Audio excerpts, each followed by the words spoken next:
After all کوئی free تو نہیں کر رہا نا، یہ تو پبلک سیکٹر تو نہیں ہے، پرائیویٹ ہے. اور پرائیویٹ میں کیا اس کی ریگولیشن کیا ہے، اس کو وہ کوالیفائی کوئی کرتا ہے کہ نہیں کرتا، بہت اہم بات ہے. اس اکوپمنٹ کا کوئی ایکسپرٹ چیک کرتا ہے یا نہیں چیک کرتا، اس کی اینکریج چیک کرتا ہے کہ نہیں چیک کرتا ہے، ایک روپ کی جو لائف ہے اس کے بعد وہ ریپلیس ہوتا ہے کہ نہیں ہوتا، اور ایمرجنسی سروسز جو ہے وہ ادھر کیسے ان پلیس ہیں. میں دوسری بات میں آپ کو ایک اور کہنا چاہتا ہوں جی کہ آپ نے دیکھا ہوگا کہ جو 2 لڑکے ہیلی کاپٹر میں ریسکیو ہوئے، ابھی وہ جو نیچے انڈر سلنگ فوجی ہوتا ہے وہ کسی کو خود جا کے وہاں پہ وہ ڈولی 60 ڈگریز پہ ٹلٹیڈ ہے اور ادھر سے اس کی ایکسیس ہے، باقی وہ تینوں جگہ سے بند ہے. اگر وہ بند نہ ہوتے لوگ نیچے گر جاتے. بالکل. ابھی اس نے اندر سے نکالتا، اس نے روپ اندر پھینکا اور ماسٹر نے یا کسی اور لڑکے نے اس کو سٹریپ کیا اندر. ابھی وہ ایکسپرٹ اس کو سٹریپ نہیں کر سکا، کمانڈو نے اس کو سٹریپ نہیں کیا. وہ جب سٹریپ ہو گیا اس نے آبزرو کیا، تو جب اس لڑکے نے جمپ کیا تو آپ نے دیکھا ہوگا کہ وہ نیچے گیا اور پھر اس کو جھٹکا لگا اور پھر وہ اسٹیبلائز ہوا. تو یہ بہت زیادہ ڈیفیکلٹ ہے کہ آپ ایک تو اوور کر رہے ہیں 2-2.5 ہزار فٹ پہ یا جو بھی اس کی ہائٹ تھی، پھر وہ نیچے سے 1000 فٹ ہے which is quite substantial. نیچے ریور جا رہا ہے، وہ گہرا بھی ہے، اس کی وہ بھی تیز ہے، اور وہ لڑکا جو ہے اس میں اتنی ہمت ہے کہ جی میں بند گیا ہوں ابھی میں باہر جمپ کر سکتا ہوں. تو یہ کنڈیشنز قوم کو یہ سمجھنی پڑیں گی کہ یہ جو لوگ اتنی زیادہ باتیں کر رہے ہیں ان کو یہ سمجھ نہیں ہے اس چیز کی.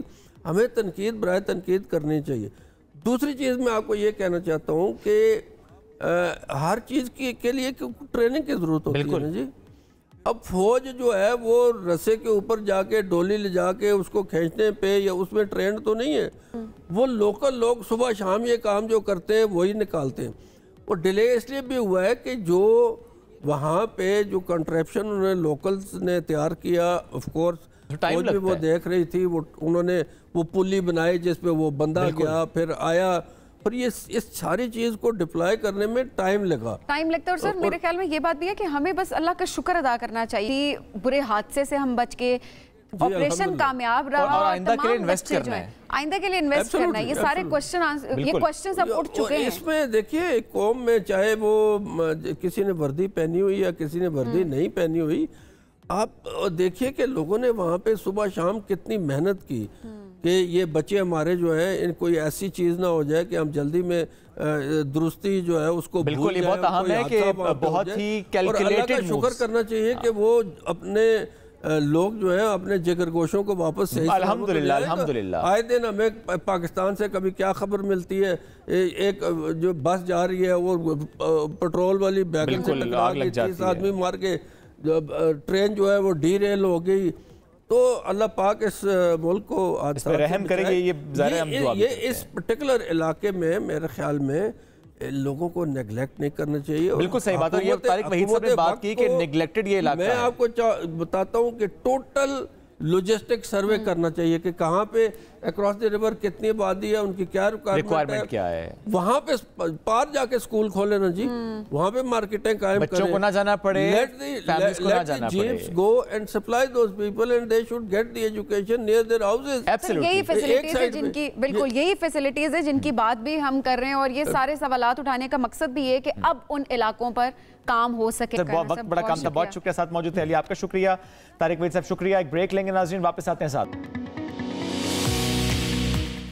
انتخابات میں تاخیر کی گونج میں الیکشن کمیشن نے تمام بڑی سیاسی جماعتوں سے مشاورت کا فیصلہ کیا ہے، اور اطلاعات یہ آ رہی ہیں کہ کمیشن انتخابات کے روڈ میپ پر مشاورت کے لیے سیاسی جماعتوں سے علیحدہ ملاقاتیں کرے گا، اور حلقہ بندیوں اور ووٹرز فہرستوں سے متعلق امور پر بھی مشاورت کی جائے گی. ان ملاقاتوں کا آغاز آئندہ چند روز میں متوقع ہے. اور دوسری جانب آفیشل سیکرٹ ایکٹ ترمیمی بل اور آرمی ایکٹ ترمیمی بلز پر دستخط کی تردید کے بعد صدر مملکت ڈاکٹر عارف علوی پر بھی اپنے عہدے کا وقار بحال کرنے کے لیے دباؤ ڈالا جا رہا ہے، اور سیاستدان ہو یا تجزیہ کار مسلسل مطالبہ کر رہے ہیں کہ اس معاملے کی شفاف تحقیقات کی جائیں. اسی کے حوالے سے سپریم کورٹ میں درخواست بھی دائر کی گئی ہے. ایڈوکیٹ ذوالفقار بھٹا صاحب نے درخواست دائر کی ہے تو اس وقت جو سارے صورتحال بن رہی ہے اس پر آج ہم بات کریں گے، تجزیہ حاصل کریں گے۔ بالکل جی، ہمارے ساتھ اسی معاملے پر بات کرنے کے لیے موجود ہے سینئر صحافی اور تجزیہ کار طلعت حسین صاحب۔ طلعت صاحب بہت شکریہ پروگرام میں جوائن کرنے کے لیے۔ طلعت صاحب صدر صاحب کے ٹویٹ پر بھی آئیں گے، لیکن اس سے پہلے میں چاہوں گی ذرا الیکشن کے حوالے سے بات کریں۔ قوم بہت بے چین ہے کہ ان کو پتہ چل سکے کہ الیکشن آخر کب ہو رہے ہیں۔ الیکشن کمیشن نے انتخابات کے حوالے سے سیاسی پارٹیوں سے مشاورت جو ہے وہ شروع کر دی ہے، اور وہ کہہ رہے ہیں کہ ہر پارٹی سے الگ الگ جو ہے وہ بات بھی کی جائے گی، لیکن ساتھ ہی انہوں نے یہ بھی صاف صاف یہ بات کہہ دی ہے کہ انتخابات وقت پر نہیں ہو سکتے۔ تو اب ایجنڈا کیا ہوگا میٹنگ کا، اور انتخابات کب تک ہوتے دیکھ رہے ہیں آپ کا تجزیہ کیا کہتا ہے؟ دیکھیں، ایک تو بہت شکریہ آپ نے مجھے انوائٹ کیا۔ جو انتخابات کی اپڈیٹ ہے ہماری معلومات کے مطابق وہ اب آپ کو فروری کے اینڈ میں نظر آ رہی ہے، اور بڑا واضح ہے کہ فروری کے اینڈ میں یہ کیوں ہوگا، کیونکہ اس کے بعد سینٹ کے انتخابات ہونے ہیں۔ سینٹ کے انتخابات ہونے کے لیے آپ کو نیشنل اسمبلی کے انتخابات پہلے کروانے ہیں تاکہ آپ کو سینٹ کا کالج جو ہے وہ کمپلیٹ ملے۔ تو ایک تو یہ وجہ ہے۔ دوسری وجہ یہ ہے کہ جو شیڈیول آلریڈی اناؤنس کر دیا گیا ہے اس شیڈیول کے مطابق 4 ماہ کے اندر آپ کو حلقہ بندیاں کرنی ہے نئی، اور اس سے سیٹوں میں تبدیلی نہیں ہے۔ مثلا کسی پروونس کی سیٹ اوپر نیچے نہیں ہو رہی، پروونسز کے اندر سیٹوں میں آپ کو رد و بدل نظر آئے گا، لیکن پروونشل سیٹ چونکہ اوپر نیچے نہیں ہو رہی لہٰذا آئینی ترمیم کی ضرورت نہیں ہے۔ وہ شیڈیول اناؤنس ہوگا 4 ماہ کے اندر۔ اس کے بعد الیکشن شیڈیول جو ہے وہ ہوگا تقریباً 48 سے 54 دن میں۔ تو یہ ملا کے اگر آپ دیکھیں تو یہ فروری کے اینڈ میں آپ کو انتخابات ہوتے ہوئے نظر آ رہے ہیں۔ میرے ذہن میں کوئی ایمبیگوٹی نہیں ہے، جو معلومات ہمارے پاس موجود ہیں کہ انتخابات دیر سے نہیں ہوں گے، اس سے زیادہ۔ اب جو مشاورت ہے ظاہر ہے جماعتوں کے ساتھ مشاورت انہوں نے کرنی ہے، اور ان کو الیکشن کمیشن نے اپنے دائرہ اختیار کے بارے میں بھی سمجھانا ہے۔ تو میرے خیال میں مشاورت کی یہ بنیادی وجہ بن رہی ہے۔ اب ایسے میں Peoples Party along with P T I یہ چاہتے ہیں کہ بس 90 ڈیز میں انتخابات ہو جائیں، حالانکہ پی ٹی آئی ظاہر ہے گورنمنٹ کا حصہ رہی ہے طلعت صاحب، اور جس طرح سے سی سی آئی کی میٹنگ میں پیپلز پارٹی نے پہلے کہا تھا ووٹ نہیں کریں گے جو حلقہ بندیوں سے متعلق، ظاہر ہے جب ہم بات کرتے ہیں سینسس کی، لیکن انہوں نے بھی اس پہ ووٹ کیا۔ اب اس کے بعد معلوم تو تھا وہاں پر ان کو کہ انتخابات اس سے تاخیر کا شکار ہو سکتے ہیں، اب وہ کہتے ہیں 90 دن میں انتخابات کرائیں۔ پیپلز پارٹی یا پی ٹی آئی ایسی کوئی جماعت آپ کو لگتا ہے دباؤ ڈال سکے گی یا کہ نہیں، جس طرح آپ بات کریں گے فیبرری اینڈ دیٹس اٹ، بس یہ طے ہو چکا ہے؟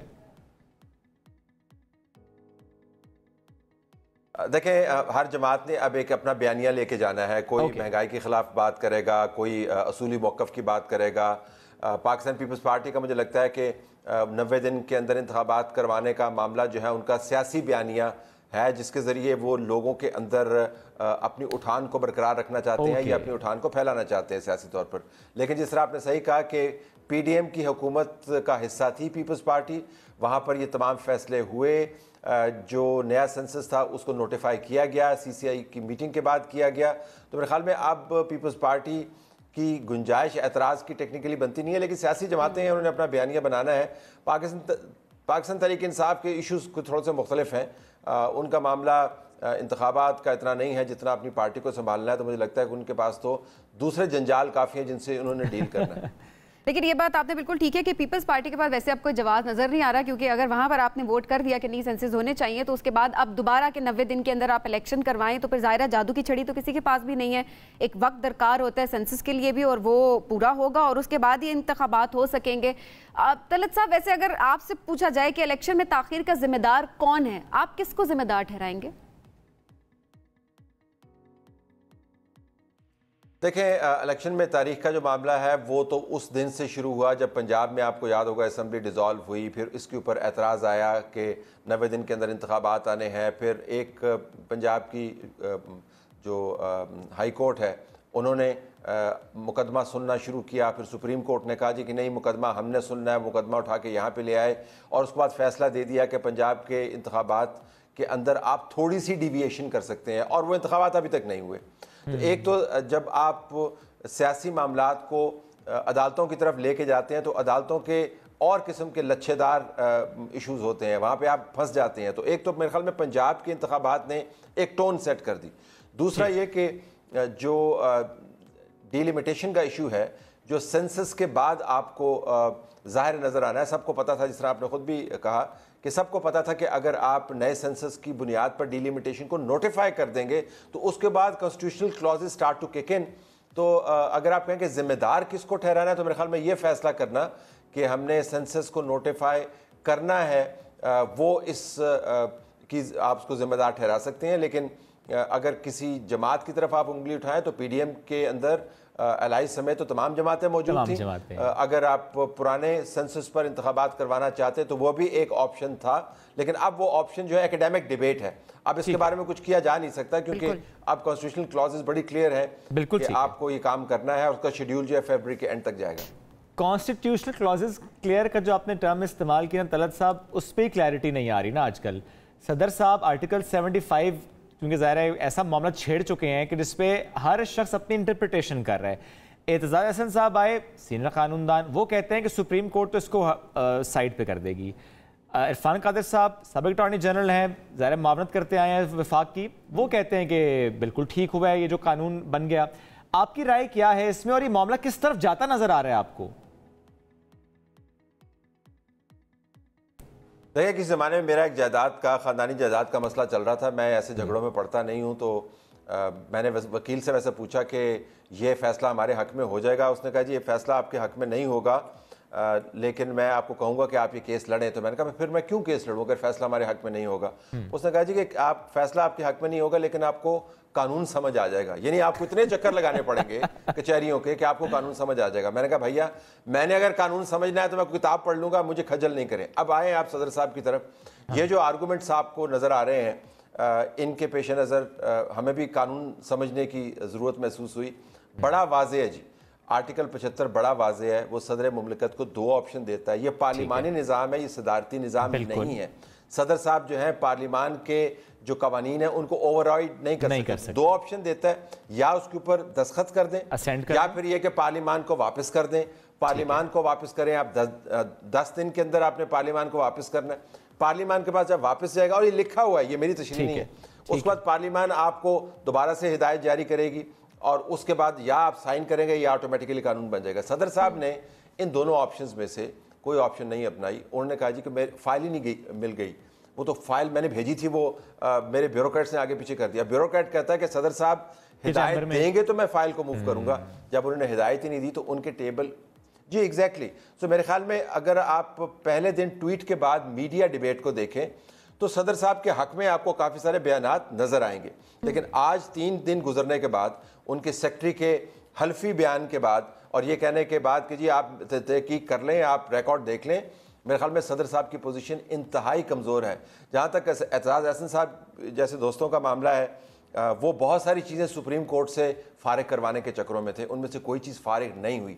یہ کلیئر, یعنی بنیادی سی بات ہے کہ چونکہ صدر صاحب نے 2 آپشنز تھیں, وہ دونوں آپشنز انہوں نے نہیں اویل کی, تو اب بل قانون بن گیا ہے. ظاہر ہے جی اس کے اندر آپ دیکھیں نا, اب یہ پارلیمانی نظام کے اندر اگر صدر کوئی آپشن ایکسائز نہ کرے اور فائل کے اوپر بیٹھا رہے تو اس سے مراد یہ کہ 5 سال تک کوئی قانون اپروو ہی نہیں ہوگا, which is ridiculous. لیکن وہاں یہاں پر تو معاملہ بھی تھوڑا سا مختلف ہے نا. وہ تو یہ کہہ رہے ہیں کہ میرے سٹاف نے میرے ساتھ غداری کی ہے اور انہوں نے وہ پیپرز آگے نہیں پہنچائے. تو اب یہاں پر معاملہ تو مختلف نہیں ہے کہ انویسٹیگیشن میں نہیں چلا گیا, تو پھر قانون کس طرح سے بن گیا, اس پہ الیبوریٹ کر سکتے ہو؟ فیر انف. دیکھیں وہ جو آپ کہتے ہیں نا کہ اگر آپ کی زندگی میں کبھی چلان ہوا ہوگا گاڑی چلاتے ہوئے, میرے تو کافی سارے ہوئے ہیں, تو جب میں پولیس والے کو کہتا ہوں یار مجھے, میں تو 120 پہ, مجھے 120 پہ جا رہا تھا موٹر وے پہ, لیکن مجھے خیال نہیں رہا, میں 130 پہ چلا گیا, تو آپ کا کیا وہ چلان نہیں کرتا؟ وہ کرتا ہے چلان آپ کا.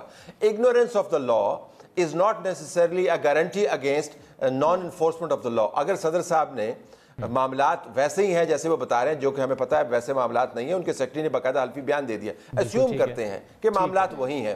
صدر صاحب کے ساتھ دھوکہ ہو گیا, تو صدر صاحب کے ساتھ اگر دھوکہ ہو گیا تو قانون تو بن گیا نا, چلان تو ہو گیا نا. اصل وہ ان کے ٹویٹ سے بھی ایک طرح سے واضح ہو جاتا ہے کہ ان کی ٹویٹ نے بھی بہت زیادہ مس انڈرسٹینڈنگ کریٹ ضرور کی ہے, جہاں پر وہ خود سے یہ کہتے ہیں کہ مطلب اس سے یہی امپریشن جا رہا ہے کہ قانون بن گیا, اسیوم کر لیا انہوں نے, اس چیز کو ایکسیپٹ کر لیا, جس طرح وہ کہہ رہے ہیں کہ اب بہت سے لوگ اس سے سفر کریں گے. ان کی ٹویٹ اٹ سیلف ان کو پتہ ہے کہ قانون بن گیا, جی, اور ان سے معافی. اور دیکھیں اس نے خداوند تعالیٰ کو وہ عینی شاہد کے طور پر یا شاہد کے طور پر گواہ بنا رہے ہیں, تو خداوند تعالیٰ کو تو آپ تبھی گواہ بناتے ہیں. ویسے تو خداوند تعالیٰ تمام عالم کا گواہ ہے, وہ تو کریٹر ہے اس کا, گواہ بھی ہے اس کا, لیکن آپ تبھی گواہ بناتے ہیں نا جب آپ کے پاس کوئی اور شواہد نہیں ہو. تو صدر صاحب کو یہ بتانا پڑے گا کہ بھائی انہوں نے وہ آرڈر کس صورت میں دیا. یہ کوئی گھر کے لوگوں کے ساتھ تو آپ بات نہیں کر رہے نا, آپ کو لکھ کے آرڈر کرنے ہوتے ہیں. وربل تو ہوتا نہیں ہے وہ. لیکن طلعت صاحب جو آپ نے اس سے پہلے مثال دی نا چلان کی, دیکھیں ہم تو عام شہری ہیں, کچھ بھی کریں گے غلطی کریں گے چلان ہوگا, قانون کی پکڑ میں آئیں گے. اب صدر صاحب کا معاملہ یہ ہے کہ اگر وہ قصوروار بھی ٹھہرائے جائیں سوال ہم کر نہیں سکتے, ان کے خلاف کوئی قانون کا اطلاق تو ہو نہیں سکتا, اسی لیے شاید مطالبہ ہوا کہ ان کو اپنی کرسی چھوڑ دینی چاہیے. تو آپ کی نظر میں میں دو باتیں کرنا چاہتا ہوں. ایک یہ کہ معاملہ کس طرف کو جائے گا کہ صدر صاحب کے لیے مشکل پیش آئے گی, اور دوسرا ویسے صدر صاحب اس کرسی میں رہ کب تک رہے ہیں, جب تک اگلے انتخابات نہیں ہو جاتے؟ جی, جب تک اگلے انتخابات نہیں ہو جاتے اور نئی اسمبلیاں جو ہیں وہ ایک نئے صدر کا تعین نہیں کرتے, ٹیکنیکلی وہ اس کرسی پر براجمان رہ سکتے ہیں. لیکن دیکھیں ٹیکنیکلی کسی کرسی پر براجمان رہنا اور اخلاقی طور پر کرسی کو ریٹین کرنا بڑا فرق ہے, فنڈامنٹلی ڈفرنٹ تھنگز. صدر مملکت کا جو کنڈکٹ ہے وہ ان بیکمنگ ہے, اور یہ شخصیت کی بات نہیں کر رہے. دیکھیں he is the supreme commander of the arm forces of Pakistan, he is the symbol of federation, he represents the highest office in the constitution. اگر وہاں پر بیٹھ کے معذرت کے ساتھ, یہ ہو سکتا ہے لفظ آپ کو اچھا نہ لگے, ایسی آپ بونگیاں ماریں گے مسلسل تو پھر لوگ کہیں گے کہ صدر صاحب آپ ہیں تو صدر, لیکن اگر کرسی چھوڑ دیں تو بہت اچھا ہوگا. بالکل, یہ بہت اہم پوائنٹ ہے کہ وہ ملک کے صدر ہیں, عربی صاحب کا ٹائم از اپ, کا صدر ہونا چاہیے, کسی جماعت کی ریپرزنٹیشن نہیں ہونی چاہیے. بہت اہم بات طلعت صاحب یہ. اب طلعت صاحب آتے ہیں نون لیگ پر. لگتا ہے آپ کو نواز شریف صاحب اگلے مہینے آ جائیں گے, کیونکہ ان کی جماعت ویسے تو کئی عرصے سے وقت دے رہی ہے کہ اگلے مہینے, اب کے تب, جلد, بہت جلد, وہ بہت جلد آیا نہیں. اب ستمبر کی باتیں چونکہ بہت زیادہ ہو رہی ہیں, اور پہلے کہا جا رہا تھا کہ قانونی رکاوٹیں ہٹ جائیں گی. جس طرح نون لیگ بیانیاں بنا رہے کہ نواز شریف صاحب آئیں گے, لیڈ کریں گے پارٹی کو, اور پھر کینڈیڈیٹ ہوں گے پرائم منسٹر کے, قانونی رکاوٹ تو بہرحال ہے ابھی. یہ کیسے ان کو لگتا ہے کہ وہ قانونی رکاوٹیں دور ہو جائیں گی, ختم ہو جائیں گی؟ دیکھیں نون لیگ جو ہے نواز شریف کی ریٹرن کے معاملے کے اوپر وہ نون غنہ لیگ بنی ہوئی ہے, جس سے مراد یہ ہے کہ وہ آئیں باں شاں کرتے رہتے ہیں اس معاملے کے اوپر, وہ سیدھی بات نہیں کرتے. تو اس کے اندر ان کو نقطہ ڈالنا ہوگا نون کو مکمل کرنے کے لیے, نواز شریف کو واپس لانے کے لیے. تو نواز شریف کا واپس آنا تو ٹھہرا ہوا ہے. ڈیٹ کون سی ہے اگر آپ مجھ سے پوچھیں, نون لیگ والے اس کے اوپر مانتے کبھی نہیں ہیں, لیکن میں آپ کو بتا دوں کہ جس قسم کا کنڈکٹ سپریم کورٹ موجودہ جو اس کے چیف جسٹس ہیں ان کا دیکھا ہے نون لیگ نے, یہ ان کی ریٹائرمنٹ کے بعد ہی شاید واپس آئیں. 16 ستمبر میں ان کی, ہاں ستمبر میں ریٹائرمنٹ اس سے پہلے نہیں آنے. میرا اپنا خیال یہ ہے, اس سے آئی ول بی سرپرائز, جی آئی ول بی سرپرائز اگر اس سے پہلے آ جائیں. جہاں تک ان کی واپسی کے اندر قانونی رکاوٹیں ہیں بہت ساری تو ختم ہو گئی ہیں. ایک مقدمے کے اندر ان کی پیشی ہے جس کے اندر ان کو راہداری ضمانت چاہیے ہوگی, وہ ضمانت ان کو مل جائے گی, اس کے بعد وہ پیش ہوں گے اور معاملات طے ہو جائیں گے. لیکن ایک اور بات ہے وہ بندیال صاحب کا جو کنڈکٹ رہا ہے, ٹھیک ہے, ان کی ریٹائرمنٹ آپ بھی کہہ رہے ہیں کہ اس کے بعد نون لیگ کچھ سوچے گی اب کیا کرنا ہے. بیلٹ پیپر پر بلہ نظر آتا ہے آپ کو؟ میرا خیال یہ ہے جی بلہ تو نظر آتا ہے بالکل, لیکن بلے کو چلانے والا نظر نہیں آ رہا مجھے. ٹھیک ہے طلعت صاحب, بہت شکریہ, ساتھ موجود تھے, ہم سے گفتگو کرتے, بریک لیں گے, ساتھ رہیے. چھوٹے چھوٹے بچے اور موٹے موٹے شیشوں والی گلاسز, یہ بہت کامن ہوتا چلا جا رہا ہے, اور ایک جملہ کہا جاتا ہے کہ بچوں کا اسکرین ٹائم وجہ بنتی ہے. کیا واقعی صرف اسکرین ٹائم ہے یا کہ اور ریزنز بھی ہوتے ہیں؟ کیسے پتہ چلتا ہے پیرنٹس کو کہ بچوں کی نظر کمزور ہو رہی ہے اور فوراً سے اب اس کو چیک کرانا ہے, چیک نہ کرائیں گے تو کیا نقصان ہوگا؟ آج یہ ہمارا موضوع, اس پر بات کر لیتے ہیں. ڈاکٹر عنیزہ مقبول پیڈیاٹرک آپتھلمولوجسٹ ہیں, ساتھ موجود ہیں. السلام علیکم جی, کیسی ہیں آپ؟ وعلیکم السلام, میں بالکل ٹھیک ٹھاک, thank you so much for inviting me. Doctor صاحبہ کیا ریزنس آپ کو نظر آتی ہیں بچوں کی, کیوں نظر کمزور ہوتی ہے؟ کیا صرف اسکرین ٹائم ہی ہے, اور کتنے % بچے ہیں جو کہ ابھی آپ کے پاس آ رہے ہیں نظر کی کمزوری کے بعد؟ دیکھیں الشفا ٹرسٹ آئی ہاسپٹل سے میرا تعلق ہے, اور میں اسی کی وہیں سے آئی ہوں آج. میں آپ کو یہ بتانا چاہوں گی کہ دیکھیں صرف اسکرین ٹائم کو بلیم کرنا بھی صحیح نہیں ہے. جینیٹک پری ڈسپوزیشن بھی ہوتی ہے بہت سارے بچوں کے اندر, جس کی وجہ سے ان کی آئی سائٹ ویک ہوتی ہے. لیکن اہم بات یہ ہوتی ہے, اور یہ دیکھنا ضروری ہوتا ہے کہ کون کون سے ایسے فیکٹرز ہیں جو اس کو ایگریویٹ کرتے ہیں, جس میں اسکرین ٹائم کا بہت رول ہے. بیسکلی جو ہمارے پاس او پی ڈی میں بچے آتے ہیں وہ اس سمٹم کے ساتھ آتے ہیں کہ یا تو ٹیچرز نے کمپلین کیا ہوتا ہے, گھر میں وہ ان نوٹسڈ گئے ہوتے ہیں, کیونکہ زیادہ تر بچے گھر میں اتنا شو نہیں کرتے سمٹم, یہی ہوتا ہے کہ جی بچہ ٹی وی قریب سے دیکھنا شروع ہو گیا ہے، اس میں بھی ماں باپ کو یہ سمجھ نہیں آتی کہ ایسا کیوں ہے، حالانکہ وہ اسی لیے قریب بیٹھ رہا ہے کیونکہ اس کو نظر نہیں آ رہا۔ سیکنڈلی پڑھائی کرتے ہوئے، گھر میں ہوم ورک کرتے ہوئے بچے بالکل کاپی کے اندر گھس کے رائٹنگ کر رہے ہوتے ہیں، ٹھیک ہے، یہ بھی ایک سمٹم ہے۔ بچوں کی آنکھ میں بار بار پانی کا آ جانا، یا کچھ بچے زیادہ تر ہیڈ ایک کے ساتھ کمپلین کرتے ہیں، روز سوتے ہوئے ماں کو بتا دیں گے کہ جی ہمیں ہر وقت یہاں پر درد ہو رہا ہے، اسٹرین پڑ رہا ہے۔ اہم بات تو یہ ہے کہ آئیڈیلی ہر بچہ، اس کی نظر چاہے وہ کمپلین کرے یا نہ کرے، ایک پروٹوکول تو یہی ہے کہ آپ 1 سال سے بڑی عمر کے بچے کو ضرور چیک کروائیں، ونس اے ایئر ضرور آپ کی نظر چیک ہو جانی چاہیے۔ اور اگر ایسا نہیں بھی ہے اور اگر کوئی کمپلین بچہ کر رہا ہے تو پھر تو آپ اس کو فوراً چیک کروائیں، کیونکہ اگر تو بچے کی نظر ویک ہے اور اس کو بر وقت گلاسز نہ دی جائیں تو پھر یہ نمبر بڑھتا رہتا ہے، کیونکہ اس کا تعلق آنکھ کی گروتھ کے ساتھ ہے۔ جیسے جیسے آئی بال کا سائز بڑھے گا نمبر ایگریویٹ ہوتا جائے گا، تو اس کو روکنے کے لیے ضروری ہے کہ ہم فوراً اس کو کریکشن دیں اور ہم اس کو گلاسز پرسکرائب کریں، اور بچے کو گلاسز لگانی ہے۔ موسٹلی ہمارے پاس او پی ڈی میں ہم گلاسز تو دے دیتے ہیں، بچے آتے ہیں یہاں پر گلاسز پڑی ہوتی ہیں، یا جی اسکول میں لگا لی، گھر میں آ کے پھینک دی، اور وہ کمپلائنس نہیں ہے بچوں کی گلاسز کے ساتھ۔ عادی کرنا بہت ضروری ہے۔ پیرنٹس بھی اس چیز کو اگنور کرتے ہیں، وہ کہتے ہیں کہ چلو جی بچہ ہے نہیں لگا رہا، چلو ٹی وی دیکھتے ہوئے یا لکھتے ہوئے پہن لے، باقی ٹائم اسکول جاتے ہوئے لگا لی اور گھر میں نہیں لگائی، تو یہ نہیں ہے، ہر وقت لگانی ہے۔ ہر وقت لگانے سے فائدہ کیا ہوتا ہے؟ کیا ریورس ہو جاتی ہے؟ دیکھیں ریورسل نہ بھی ہو تو رک جاتی ہے، اسٹیبل رہتی ہے۔ گلاسز کے ساتھ بچے کا 6 ہونا بہت ضروری ہے، ٹھیک ہے، آپ کی نظر کا پورا ہونا بہت ضروری ہے۔ جب آپ گلاسز ہی نہیں لگا رہے اور پھر آپ اس کے بعد کہہ رہے ہیں جی ہاں جی شوقیہ لگا لی تھی 1-2 گھنٹہ اور بچے کی تو نظر ٹھیک نہیں ہوئی۔ دوسرا یہ کہ اگر بچہ ہے اس کا نمبر زیادہ ہے تو پھر ہم نے اس کا پردہ بھی چیک کرنا ہوتا ہے، کیونکہ اگر بہت زیادہ نمبر ہے تو پردہ ویک ہو جاتا ہے۔ اچھا، ہاں، اور جب ویک ہو جائے گا پردہ تو وہ ڈیٹیچ بھی ہو سکتا ہے، اکھڑ بھی سکتا ہے۔ اس لیے یہ بہت ضروری ہے کہ آپ بچے کو لائیں تو صحیح، ہمیں دکھائیں تو صحیح نا۔